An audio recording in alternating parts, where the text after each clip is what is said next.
Good afternoon friends. Free lecture series of the રસશાસ્ત્ર, એની અંદર પણ free lecture series of the પારદની અંદર આપનું હાર્દિક સ્વાગત છે. નેક્સ્ટ લેક્ચર છે પારદ, અને પારદની અંદર આપણે એના નેમ્સ, એના સિનોનિમ્સ, એના વિશે આપણે માહિતી મેળવી હતી. દરેકે દરેક સિનોનિમ્સના આપણે મિનિંગ પણ એના અનેક ડિટેલ્સની અંદર જોયા હતા. હવે આપણે આ લેક્ચરની અંદર ડેફિનેશન અને એના ટાઈપ વિશે માહિતી મેળવી છે.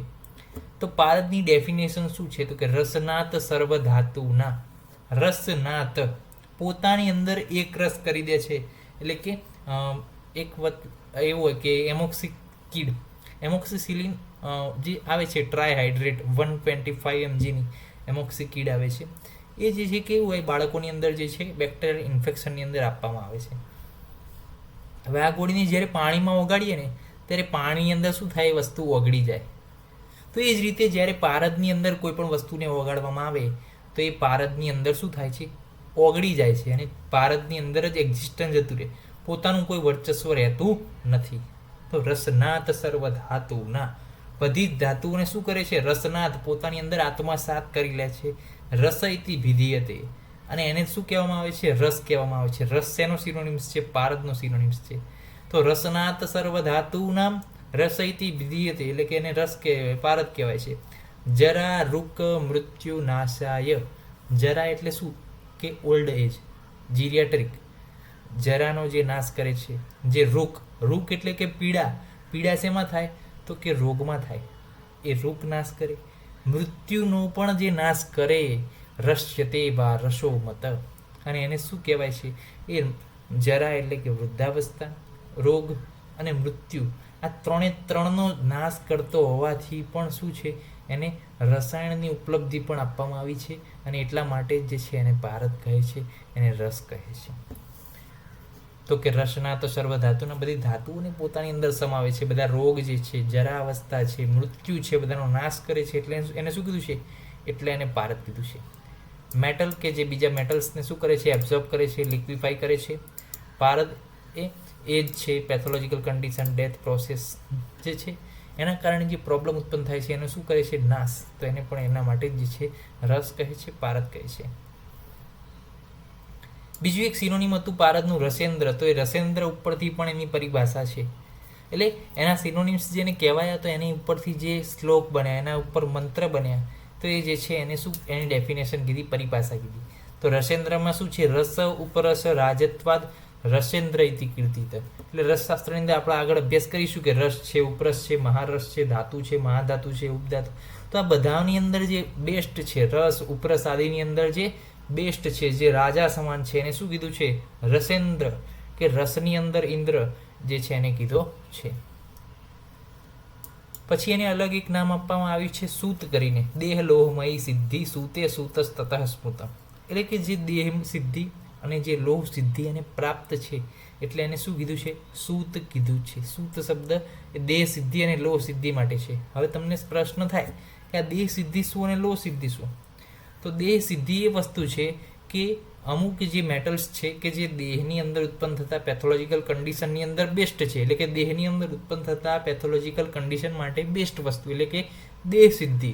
અને લોહ સિદ્ધિ એ શું છે, તો કે લોહ આદિ ધાતુ છે, એની અંદર જો અગર કોઈ પણ પ્રકારની પેથોલોજીકલ કન્ડિશન છે અથવા કોઈ પણ પ્રકારની એની ઉપર પ્રોસિજર કરવી છે, તો એના માટે જે બેસ્ટ છે એ જે છે શું છે, કોમ્બાઇનેશન એની અંદર બેસ્ટ છે પારદ. તો જે દેહ સિદ્ધિની અંદર પણ બેસ્ટ છે, અને લોહ સિદ્ધિ એટલે કે લોહ સિદ્ધિ એટલે કે લોહ આદિ ધાતુઓમાં પણ જે બેસ્ટ છે, તો એને શું કીધું છે, સૂત કીધું છે. તો સમજ્યા, દેહ સિદ્ધિ એટલે કે મેડિસિનની અંદર બેસ્ટ, અને લોહ સિદ્ધિ એટલે કે લોહ આદિ ધાતુની અંદર જે બેસ્ટ છે, જેને સિદ્ધિ પ્રાપ્ત કરી છે, જેને સક્સેસ પ્રાપ્ત કરી છે, આ બંનેની અંદર દેહમાં પણ અને લોહમાં પણ જે ટોપ પર છે એને શું કીધું છે, સૂત કીધું છે, પારદ કીધું છે. એના કારણે એને સૂત કીધું છે. પારદ. હવે લાસ્ટ કે જેને આપણે જાણીએ છીએ, પારદ કેમ કીધો, તો રોગ પંકાબ્ધિમ અગ્રાનામ પારદ નાચ્ય પારદ. રોગ એટલે કે રોગ પંકાબ્ધિમ એટલે કે કાદવ રૂપી જે ફસાયેલા જે છે, કાદવ રૂપી જે રોગ છે એની અંદર ફસાયેલા માણસ જે છે, રોગને શું કીધું છે, કાદવ કીધો છે. કે કાદવ રૂપી રોગની અંદર જે છે, જે ફસાયેલો માણસ છે એને બહાર કોણ કાઢે છે, પારદ જે છે એનો પાર લગાડે છે. આપણે કહેવાય છે અમુક જે છે ગુજરાતી લોકગીતોમાં કહેવાય કે પાર લગાવે મારી નાવડી મારો રે ભગવાન. તો પાર લગાવવું મતલબ કે જે મુશ્કેલી છે એની અંદરથી જે છે તમને બહાર કાઢવું, જે દુવિધા છે, જે મુશ્કેલી છે, જે રોગ છે એની અંદરથી તમને બહાર કાઢે છે, તમારો પાર લગાડે છે, એને શું કીધું છે? પાર જ કીધો છે. તો જે ડિઝીઝમાંથી આપણને બચાવે છે, જે ગુડ હેલ્થ પૂરી પાડે છે, લાઈફને વધારે છે અને આપણા જીવનનું શું કરે છે? પાર લગાવે છે, એને શું કહેવાય છે? પાર જ કહેવાય છે. એને એક સિનોનિમ્સ બીજું આપવામાં આવ્યું છે મિશ્રક. તો મિશ્રક ઉપર પણ એની પરિભાષા છે કે સર્વ ધાતુગતમ તેજો મિશ્રિતમ યત્ર તિષ્ઠતિ તસ્માત સ મિશ્રક પ્રોક્તો નાના રૂપ ફલપ્રદ. એટલે કે સર્વ ધાતુગત, બધી ધાતુનું તેજ એની અંદર મિશ્રિત છે. એટલે કે બધી ધાતુનું તેજ કેમ મિશ્રિત છે? તો કે જો કોઈ પણ માણસ જે છે બીજા માણસને કઈ રીતે એટ્રેક્ટ કરી શકે, એની અંદર એવી ક્વોલિટી હોય કે જે બીજા માણસને એટ્રેક્ટ કરી શકે તો જ. તો પારદની અંદર એવી ક્વોલિટી છે કે જે બીજા ધાતુઓને શું કરે? અંદર પોતાની અંદર સમાઈ શકે. એટલે પારદનું પોતાનું શું છે? એક પ્રકારનું તેજ છે કે સર્વ ધાતુગત તેજો મિશ્રિતમ, બધી ધાતુનું તેજ જે છે પારદની અંદર એકલું છે. એટલે પારદનું તેજ ઇઝ ઇક્વલ ટુ બધી ધાતુનું તેજ એમ. એટલે કે સર્વ ધાતુગત તેજો મિશ્રિતમ યત્ર તિષ્ઠતિ, બધી ધાતુ જેટલું તેજ જેમાં રહેલું છે એને શું કીધું છે? પારદ કીધું છે. એટલે કે બધી ધાતુઓ મળે, મિશ્ર થાય તો પણ એટલું તેજ ના થાય કે જેટલું પારદનું તેજ છે. એટલે શું કીધું છે? મિશ્રક કીધું છે. તસ્માત સ મિશ્રક પ્રોક્તો નાના રૂપ ફલપ્રદ. અને જે છે મિશ્ર જે છે એને મિશ્રક કહેવાય છે. ને એના ઘણા બધા જે છે, ઘણા બધા સ્વરૂપના જે છે ફાયદા જે છે આપણને મળે છે, દેહ સિદ્ધિની અંદર પણ અને લોહ સિદ્ધિની અંદર પણ. તો આજે આપણે અભ્યાસ કર્યો કે પારદના જે અલગ અલગ ડેફિનેશન છે કે રસનાથ સર્વ ધાતુનામ રસયતિ પ્રિયતે જરારૂપ મૃત્યુનાશાય રસ્યતે વા રસોમત. પ્લસ બીજી ડેફિનેશન આપણે જોઈ રસ ઉપરસ રાજત્વાદ રસ્યંત્ર ઇતિ કીધી. એટલે બધાની અંદર શું છે? ઇન્દ્ર છે. બધાની અંદર જે છે બેસ્ટ છે, ટોપ ઉપર છે.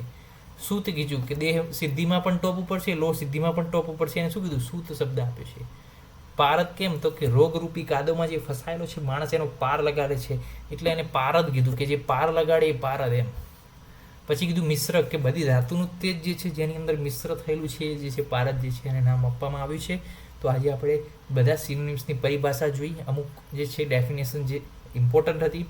તો નેક્સ્ટ લેક્ચરની અંદર આપણે શું ભણવાના છીએ જોઈ લઈએ કે પારદના દોષ, પારદની અંદર કયા કયા દોષો છે કે જેના કારણે એનો ઉપયોગ એના કરતાં પહેલાં આપણે એનું શોધન કરવું પડે, એની જે છે એના ઉપર પ્રોસિજર કરવી પડે, અને એના વિશે વિગતવાર વાત કરીશું.